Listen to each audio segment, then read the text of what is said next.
La palabra de Dios es tan importante en la vida del cristiano como lo es el alimento diario para nuestro cuerpo. Estudia con nosotros el capítulo del día en Reavivados por su palabra.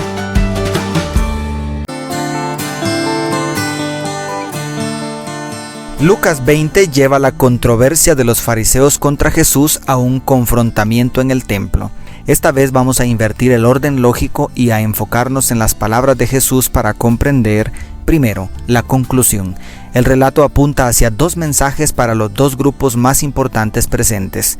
Uno, para los fariseos. En el corazón del relato, el maestro cuenta la parábola de los labradores malvados de manera tan vívida y convincente que sus enemigos dijeron al final: «Nunca suceda tal cosa», según traduce el verso 16 la Biblia de las Américas.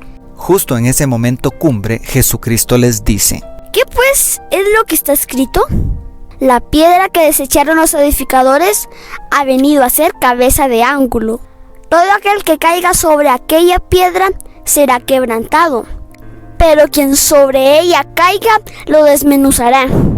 Según los versos 17 al 18 de la Reina Valera 95.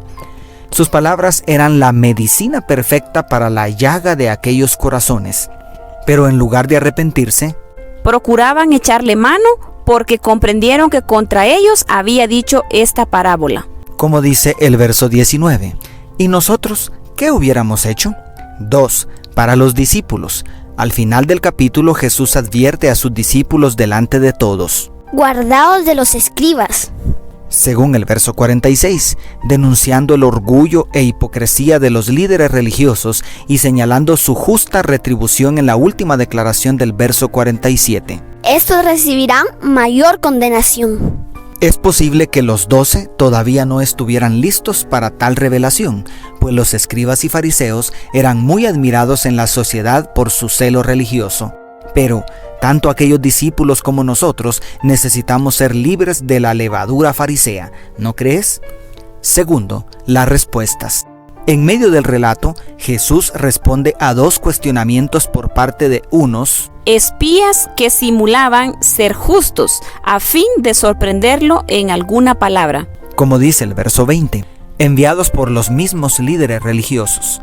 Las malintencionadas preguntas dan lugar al maestro para enseñar dos profundas verdades. «Dad a César lo que es de César y dad a Dios lo que es de Dios». En el verso 25 y «Dios no es Dios de muertos sino de vivos». En el 38.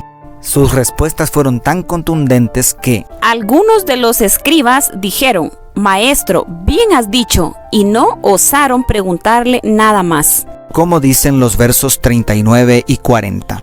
Esto nos asegura que, si Jesús respondió a estas víboras, ¿cómo no responderá a las inquietudes de tu corazón a través de su palabra? Si buscas respuestas, las mejores las tiene el Maestro. Y tercero, las preguntas. Todo el enfrentamiento inicia con una pregunta y termina con otra. Mientras Jesús enseñaba al pueblo y anunciaba el evangelio en el templo, llegaron los principales sacerdotes y los escribas con los ancianos, preguntando: «¿Con qué autoridad haces estas cosas? ¿O quién es el que te ha dado esta autoridad?». Según los versos 1 y 2, cuestionamiento que el maestro responde con la penetrante pregunta: «¿El bautismo de Juan era del cielo o de los hombres?». Del verso 4. Ante esta pregunta quedaron acorralados porque no podían negar que Juan era profeta delante de toda una nación que lo reconocía como tal. Y tampoco podían aceptarlo porque su ministerio también era una reprensión implícita contra su hipocresía y, sobre todo, porque aceptar a Juan como profeta implicaba aceptar a Jesús como el Mesías, porque éste había presentado a Jesús como «el Cordero de Dios que quita el pecado del mundo», en Juan 1:29. Por otro lado, el debate termina cuando, habiéndoseles acabado el arsenal de preguntas tramposas, el maestro pregunta: «¿Cómo dicen que el Cristo es hijo de David? Pues el mismo David dice en el libro de los Salmos: dijo el Señor a mi Señor, siéntate a mi diestra. David pues lo llama Señor.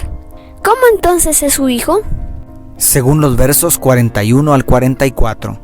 Esta pregunta derrumba el falso concepto del Mesías como un simple rey terrenal, pues antes de ser hijo de David, Jesucristo es el Hijo de Dios. Las preguntas de Jesús sacudieron las entrañas de los fariseos, pero yo te pregunto a ti que me estás escuchando, si ya comprendiste quién es Jesús y de dónde proviene su autoridad, ¿qué estás haciendo con tan grandiosa luz? Dios te bendiga. Tus amigos, la familia Sosa Villeda.